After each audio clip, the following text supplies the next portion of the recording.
boneless one is basically it's taking the foot off and planting it on the ground and jumping into the air. And people used to do them on the street before people knew how to ollie, and that was their way to get over things. That was their way to get into the air, was to actually jump into the air by placing one foot on the ground. And this would be most classified as old school, if anything.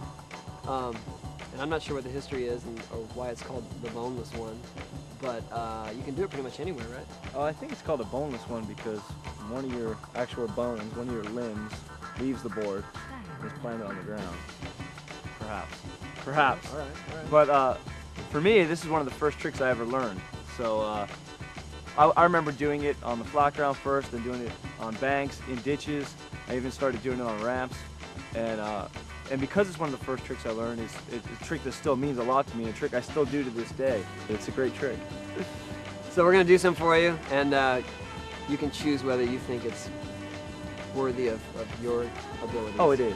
It is, but it definitely is. Reach down and grab your board in the same fashion as an indie air. Set your front foot on the ground and jump upward. Keep your back foot planted on the board while sailing through the air and getting your front foot back on.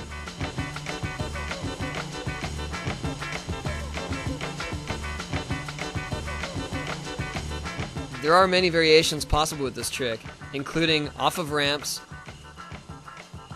180, switch, finger flip,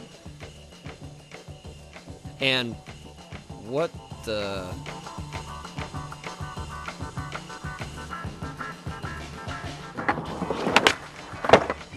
Oh, boneless ones? Well, when boneless ones go bad,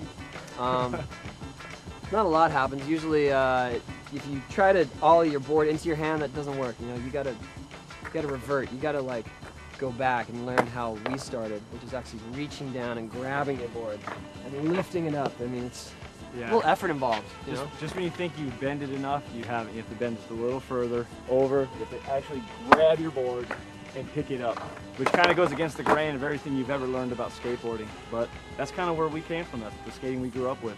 Yeah, and, so learn your roots. Yeah, but if two old guys like us can bend over and grab our boards, so can you. It just takes a little practice. What else could go wrong? Other things is if you go up and you go for the jump and you decide you don't want to put it back on your feet, then you keep hopping and you're just like traveling, and you gotta just take that one step and go, because otherwise you're not gonna get that high and it's gonna look like you're doing this goofy boneless dance. Other than that, just make sure you turn your board. If you happen to tweak it out, just make sure you turn it all the way back, otherwise your foot's not going to get on properly, you know. And you know, practice them, and you can one day do boneless ones like the Gons, the famous Gons, like this, sticking his tail all the way out. Or you can do it Jersey style. Or Jersey style. Jersey style. Ooh. Go to it.